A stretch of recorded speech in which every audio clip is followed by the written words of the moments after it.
Salut tout le monde, je m'appelle Winter. Je lisais des histoires folles sur les belles-mères qui me rappelaient certaines choses. Comme dans certaines de ces histoires, ma vie a failli être gâchée. Par ma belle-mère et mon mari Félix. J'ai récemment épousé Félix. Malheureusement, pour nous, le mariage n'a pas duré longtemps. Maintenant que je connais son vrai visage, je le considère comme une bénédiction déguisée. Vous voyez, je suis une fille qui a faim d'amour. Félix l'a compris et m'a donné toute son affection. Comme nous avions tous les deux des emplois stables, nous avons décidé de nous marier environ 2 ans après l'avoir commencé à sortir ensemble. Oui, c'est que nous l'avons précipité, mais je ne savais pas à quel point la mort de Félix était faux pour moi. Quand je l'ai épousé, je pensais qu'il avait un emploi stable comme moi. Lila, puisque nous sommes maintenant mariés, je pense que tu devrais savoir quelque chose. J'ai caché un secret à propos de moi. De quoi parles-tu, Félix? Tu me fais peur. Je suis désolée, Lila. Je mentais sur mon travail depuis un moment. Souviens-toi du dernier travail que j'avais? J'ai été licenciée juste avant notre mariage. Quoi? Ne m'as-tu rien dit? Je pensais que tu ne contribuais pas à nos dépenses parce que tu avais des dettes avant notre mariage. Non. Lila, ce n'est pas ça. Je devrais te l'avoir dit plus tôt. Mais j'avais honte.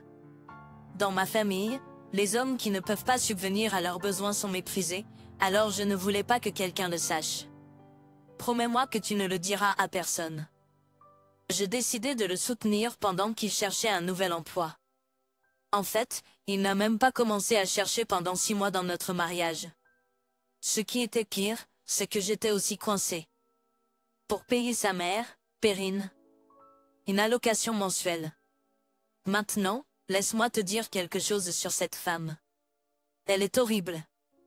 Elle traite les autres femmes comme de la merde et a toujours pensé que j'étais une chercheuse d'or. Elle a rendu ses pensées très claires en public et a saisi toutes les occasions de m'humilier. Cela n'a pas aidé que Félix ne l'arrête jamais. Perrine avait tendance à rabaisser les femmes et à encenser son fils pour tout. Je me demandais toujours comment elle se sentirait quand elle saurait que je payais pour ses dépenses. Tout a commencé lors d'un dîner familial auquel j'ai été invitée. Il y avait beaucoup de gens du côté de Félix et nous nous amusions beaucoup. Mais, ce que mon mari a fait lors du dîner m'a absolument rendu muet. Il disait à tout le monde qu'il était le pourvoyeur de notre famille. J'aurais accepté s'il s'était arrêté là. Mais, il a commencé à se moquer de moi et à inventer des mensonges sur moi. Perrine avait tendance à rabaisser les femmes et à encenser son fils pour tout. Je me demandais toujours comment elle se sentirait quand elle saurait que je payais pour ses dépenses. Lila, tu es une femme agréable, mais je ne pense pas que mon frère te mérite. Ma famille n'a pas les meilleures personnes. Ils ne t'apprécieront jamais parce que tu es une femme. J'ai traversé cela. Annose. C'est. Oh, regarde-moi, Lila. J'ai une carrière si établie, mais tout ce que ma mère fait, c'est se concentrer sur Félix parce qu'il est un homme.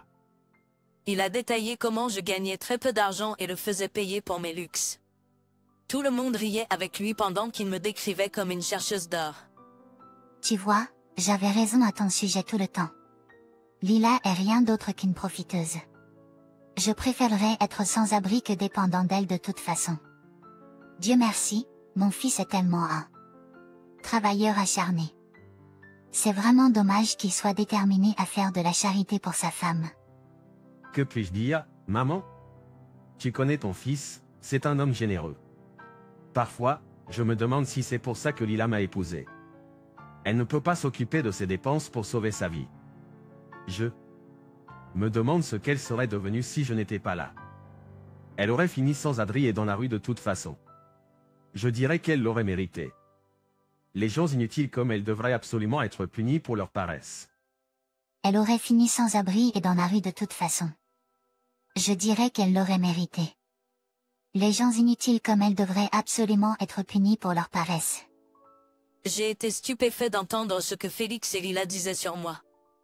Je savais que Lila m'avait toujours détesté, mais la trahison de Félix était trop difficile à gérer. Je ne pouvais vraiment pas croire ce qu'il avait dit. Non seulement avait-il menti sur le fait d'être le pourvoyeur, mais il se moquait aussi de moi. J'étais sur le point de pleurer à cause de la douleur. C'est Kaylee qui a décidé de mettre fin à la conversation. Non seulement avait-il menti sur le fait d'être le pourvoyeur, mais il se moquait aussi de moi. J'étais sur le point de pleurer à cause de la douleur.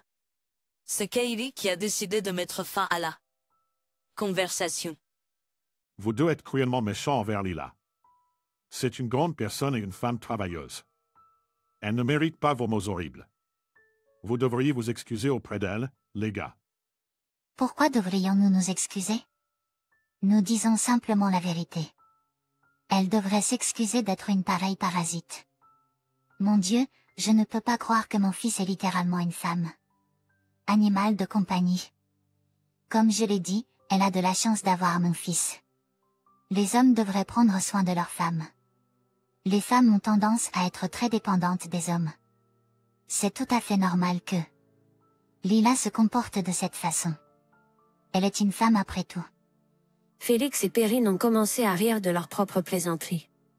Kaylee ne pouvait plus supporter la méchanceté qu'ils déversaient. En tant que femme travailleuse, ces commentaires lui faisaient mal au cœur. Elle avait le cœur brisé de voir sa mère faire l'éloge de Félix juste parce qu'il est un homme. Pendant ce temps, j'étais en train de me remettre de ma douleur et j'ai commencé à me sentir en colère. J'ai littéralement sacrifié mon temps et mon argent pour m'occuper de ces deux individus ingrats. Je ne pouvais pas reconnaître Félix. Annie mort. Je bouillais de colère, mais je me suis abstenue de crier sur lui sur place. Félix et Perrine ont continué leur plaisanterie jusqu'à ce que je sois malade et fatiguée de tout ça. J'ai dû simuler une migraine pour quitter le dîner en famille plus tôt. Félix avait l'air un peu déçu car Perrine et quelques autres personne n'encourageaient. Quand nous sommes rentrés à la maison, j'ai finalement crié sur Félix. Je lui ai dit, « Qu'est-ce que tu voulais établir aujourd'hui? Pourquoi as-tu dit ces choses sur moi? Je ne suis pas une parasite qui vit de toi. C'est toi qui ne travailles plus. » Mon Dieu, Lila, tu dois te calmer. Ce n'était même pas si grave. Tu sais que les hommes de ma famille aiment être un peu machos. Ce ne serait pas bien si les gens savaient que je suis sans emploi. Alors, tu as dû faire semblant d'être la pourvoyeuse. C'est tout un jeu, Lila. Est-ce que tu devais vraiment en faire toute une histoire? Tu n'aurais pas pu simplement mentir sur ton travail? Tu m'as rabaissé devant toute la famille pour satisfaire ton ego. Comment peux-tu justifier ça, Lila? Réponds-moi. Tu es beaucoup trop dramatique aujourd'hui, Cad. Apprends à laisser les choses aller. Tu gâches tout mon plaisir. Maintenant, calme-toi et retourne te coucher. Ça a été une longue nuit. Non, pas du tout. Je ne vais pas prétendre que je vais bien avec ce que tu as fait aujourd'hui. Bon sang, as-tu même entendu ce que ta mère a dit? Au lieu de me défendre, tu as rejoint Perrine pour m'humilier encore plus. Encore. Réagir de cette manière, même après être resté seul à la maison avec moi, il ne voulait pas admettre que ses mots étaient blessants et il continuait toujours à défendre sa mère. Cette nuit-là, je suis restée sur le canapé et j'ai réfléchi à tout. Tout commençait à avoir un sens. J'ai compris que j'avais été stupide. Kate et sa mère m'ont utilisé pour financer leur vie, mais elles n'avaient jamais de sentiments pour moi. L'attitude de Félix envers les événements d'aujourd'hui m'a également dit quelque chose sur quoi je ne voulais pas admettre. Félix m'utilisait et il ne se souciait plus de moi. J'étais juste une machine à sous pour lui qui a donné ce qu'il voulait. À ce stade, j'ai su que mon mariage devenait financièrement abusif pour moi. Je savais que j'avais besoin de partir. Le lendemain, Kate a agi comme si rien ne s'était passé. C'était comme s'il avait oublié comment il m'avait insulté la veille. J'ai essayé de lui en parler à nouveau, mais il a continué à me rabaisser. Je me suis tellement énervée que c'était plus facile pour moi de décider. Mais avant de faire quoi que ce soit, j'avais besoin d'appeler Lila. Je l'ai appelée de mon bureau et j'ai dit, « Lila, j'ai besoin de te parler de ce qui s'est passé la nuit dernière. Merci d'être là. » seul à m'avoir un peu défendu. Lila, j'ai besoin de te parler de ce qui s'est passé la nuit dernière. Merci d'être la seule à m'avoir un peu défendu. Oh, ne mentionne pas ça, Lila. C'était une tentative faible pour essayer d'arrêter tout ça. Kate et maman peuvent être cruelles quand elles veulent. C'était mal de la part de Kate de t'insulter comme. C'est juste parce qu'il est le pourvoyeur. Oui, Lila. Kate ment à tout le monde à ce sujet. Il n'est pas le pourvoyeur, mais je le suis. Il a quitté son travail il y a 6 mois. Il ne l'a dit à personne. Perrine n'avait aucune idée que son fils ne la payait pas. C'était moi qui lui donnais de l'argent. Félix ne compromettrait jamais son image d'homme même envers sa mère. Il a donc continué à lui mentir aussi. Je n'arrive pas à croire ces gens, Lila. C'est assez grave que j'ai à supporter ça. Mais pour toi, ça doit être faux. Oui, Lila. Je suis fatiguée d'être la banque de Félix et Perrine. J'ai réalisé que Félix m'avait épousée pour l'argent. Il savait que j'avais faim d'amour et que je ferais ce qu'il voulait. Dieu merci. J'ai vu son vrai visage avant de perdre Prissané. Sur lui. Es-tu prête à faire quelque chose, Lila? Tu peux me le dire. Je vais essayer de t'aider autant que je peux. Je comprends ta situation, Lila. J'ai souffert pendant des années aussi. Années. Je lui ai dit à Amaury ce que je prévoyais de faire. Je voulais enseigner une bonne leçon à Félix et Perrine pour leurs horribles opinions sur les femmes et je voulais qu'ils comprennent qu'ils ne peuvent pas simplement utiliser les gens comme ils veulent. Alors, j'ai fait un plan avec Amaury et suis parti pour l'exécuter. Ensuite, je me suis rendu directement au bureau d'un avocat avec quelques idées en tête. Je ne peux pas les laisser m'utiliser comme ils veulent. Alors, j'ai fait un plan avec Amaury et suis parti pour l'exécuter. Ensuite, je me suis rendu directement au bureau d'un avocat avec quelques idées en tête. Après avoir terminé cela, j'ai décidé d'attendre une semaine avant d'exécuter la première moitié de mon plan. Lorsque la semaine était écoulée, j'étais prête à commencer avec Félix. C'était celui qui allait tomber en premier. Juste 6 mois après notre mariage, je l'ai assis et lui ai dit, « Félix, il y a quelque chose d'important dont j'ai besoin de te parler.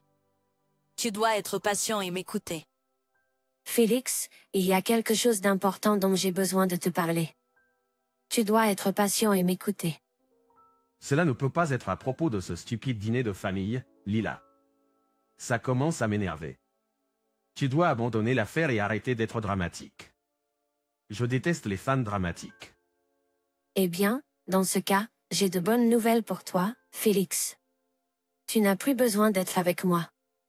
J'ai déposé une demande d'annulation de notre mariage. Quoi? Non, non, non. Tu plaisantes avec moi. Pourquoi voudrais-tu annuler notre mariage? Tu veux toujours savoir pourquoi, Félix? C'est à cause de toi. Premièrement, tu m'as menti en prétendant être employé et m'as trompé en me faisant soutenir ton train de vie paresseux. Quand j'ai encore essayé de communiquer avec toi, j'ai découvert que tu ne te souciais plus de mes sentiments. Je pourrais aussi ajouter que tu n'as rien fait pour me protéger de ta mère? Regarde, Lila, ce ne sont que de petits désagréments. Nous n'avons pas besoin d'annuler notre mariage pour ça. Alors, quel est ton plan, Félix? Tu veux me garder en réserve pendant quelques années jusqu'à ce que tu sois prêt à réclamer une pension alimentaire? Ces plans ne fonctionneront plus, Félix. Je sais exactement quel genre d'homme tu es. Tu m'as utilisé pour soutenir ta vie et celle de ta mère. En retour, tu ne m'as donné que des insultes et de la honte. Comment se défendre? Dès qu'il a entendu « annulation », il a réalisé que sa machine à billets humains allait s'échapper. Alors il a commencé à supplier. Il ne savait pas ce que j'avais encore en réserve pour lui. Il a dit. Avait encore en réserve pour lui. Il a dit. Lila, s'il te plaît, ne fais pas ça. Nous étions si heureux ensemble. Nous n'avons pas besoin de tout détruire pour une petite erreur. Tu appelles ça un petit accroc? Pendant des jours, j'ai essayé de te parler de tes agissements, Félix. Tu m'as ignoré chaque fois et tu t'es mis en colère contre moi chaque fois que j'en parlais. Pas une seule fois tu ne t'es excusé d'être si méprisable. Notre relation allait bien jusqu'à ce que tu décides de me tromper et de me faire soutenir toi et ta mère. Nous pouvons négocier cela, Lila. Regarde, j'ai merdé et je m'excuse. Voilà, je me suis même excusé auprès de toi. Est-ce que ce n'est pas suffisant? Je ne veux pas de tes excuses dégoûtantes, Félix. Je suis terminée avec toi et nous allons annuler notre mariage. Oh, il y a une autre chose dont j'ai oublié de parler. J'ai sorti quelques documents de mon sac et les ai remis à Félix. Il était très confus de ce que je lui montrais. Quand il a lu les papiers, il était sous le choc à nouveau. Il a commencé à trembler. Et a dit. C'est ça, c'est? Oui, Félix. Ces documents concernent notre annulation de mariage et ton avis d'éviction. Puisque je t'ai informé de l'annulation, je pensais que je devrais aussi te donner les papiers d'éviction. Non, non, non, Lila. Tu ne peux pas me mettre à la porte. Je suis ton mari. Tu ne peux pas me faire ça. Où est ton attention, Félix? Je t'ai déjà dit que j'avais demandé l'annulation. Es-tu sourd ou aveugle? Tu ne seras pas mon mari pour longtemps. S'il te plaît, ne me mets pas à la porte, Lila. Je n'ai nulle part où aller. Tu sais que je ne peux pas dire à maman que j'ai perdu mon travail. Cela ne peut pas arriver. Tu n'avais aucun problème à mentir à Perrine à propos de ton travail. Je suis sûre que tu trouveras un moyen. Tu sais, inventer une histoire ou quelque chose comme ça. Quant à ta mère, elle ne recevra plus d'argent de ma part, bien sûr. Puisque je suis une femme généreuse, je te laisse le temps de trouver un plan avant la fin du mois. J'ai dit ma part et je l'ai laissé se débrouiller tout seul. Je savais qu'il allait appeler Amaury pour de l'aide, mais comme nous l'avions prévu, elle le rejettera toute aide. Amaury avait souffert. Assez d'humiliation entre les mains de Kate et Perrine. Elle en avait assez d'elle et voulait couper les ponts de toute façon, alors elle était désireuse de participer à mon plan. Pendant le mois suivant, Kate a tout fait pour me faire changer d'avis. Il est devenu très romantique et m'a couverte d'affection. Il m'a même acheté des cadeaux avec la dernière allocation que je lui avais donnée. J'ai simplement laissé ces cadeaux dans la chambre principale et suis partie dormir dans la chambre d'amis.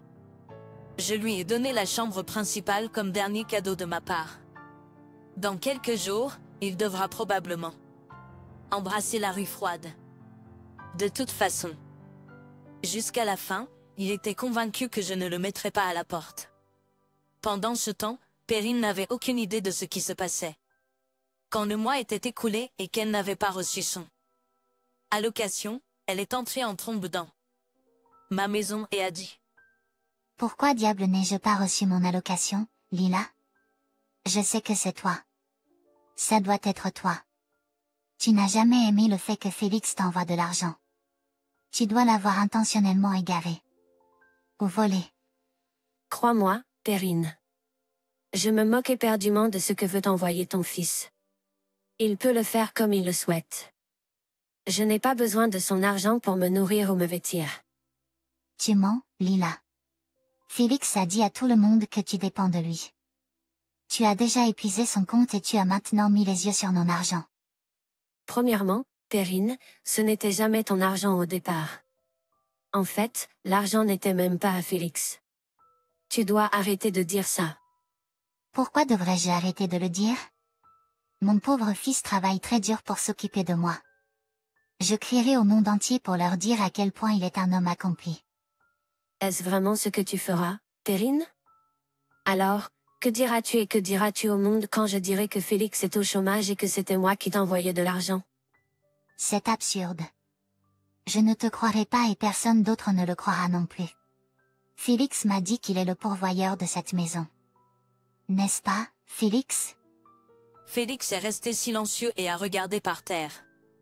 Perrine l'a regardé, s'attendant à ce qu'il plaisante sur moi ou qu'il lui dise qu'il est le pourvoyeur de cette maison. Mais cette fois, Félix est resté silencieux. Il savait qu'il ne pouvait plus mentir. Félix, pourquoi ne dis-tu rien? Dis à ta femme que je dis la vérité. Comment pourra-t-il le faire, Perrine? Ton fils inutile n'a même pas le courage d'admettre qu'il vit des revenus de sa femme. Oui, je suis le pourvoyeur et le seul fournisseur de cette maison. Je t'ai envoyé de l'argent parce que Félix voulait prendre soin de sa mère. Ce n'est pas possible. Mon fils est un homme et ne dépendra pas d'une femme. Tu mens. Tu le découvriras bientôt, Perrine. Puisque je demande maintenant l'annulation de mon mariage, tu peux profiter d'être sans abri avec ton fils. Je suppose qu'il ne t'a pas dit ça non plus. Ça fait un mois que je lise. Et donner un avis d'expulsion. Il doit déménager la semaine prochaine. En entendant cela, Perrine a commencé à interroger Félix sur ce que je lui avais dit. Comme Félix a réalisé qu'il ne pouvait plus cacher la vérité, il lui a dit la vérité. Après quelques allers-retours, Perrine a réalisé qu'elle avait dépendu de moi tout ce temps. Soudainement, elle a supplié de ne pas quitter Félix et d'arrêter de payer pour leurs dépenses. J'ai ri à leur visage et leur ai rappelé ce que Perrine avait pensé de moi le mois dernier. Perrine et Félix ont tous deux commencé à s'excuser et à supplier de changer d'avis. J'ai simplement tourné et suis parti. Jusqu'à la semaine suivante, Félix et Perrine ont continué à me harceler avec leurs supplications. Lorsque la semaine était écoulée, je lui ai dit de quitter ma propriété ou sinon j'appellerai la police.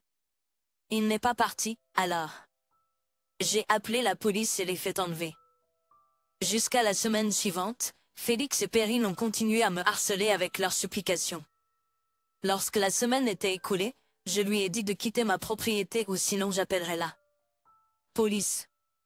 Il a quitté avec ses affaires et s'est installé avec Perrine. D'après ce qu'Amaury m'a dit, ils ont continué à la harceler pour de l'argent. Après qu'elle ait dit fermement non, ils se sont tournés vers moi. J'ai bloqué leur numéro et lui ai dit de ne me contacter que si. Contactez-moi par l'intermédiaire d'un avocat. Félix et moi nous sommes séparés très facilement. Il n'avait pas l'argent pour me combattre en justice, alors il a dû céder à l'annulation. J'ai entendu dire pour la dernière fois qu'il et Perrine était expulsé de l'appartement de cette dernière après en avoir négligé de payer le loyer pendant des mois. Depuis que Amaury les a coupés et a refusé de leur envoyer de l'argent, ils ont dû se relayer pour s'écraser sur les canapés d'autres parents. Même eux étaient fatigués de les héberger gratuitement. Et leur avenir était incertain. Quant à moi, je reconstruis lentement ma vie et j'apprends à être heureux seul. Je me suis promis de ne plus tomber dans aucun piège et j'espère trouver bientôt mon véritable âme sœur.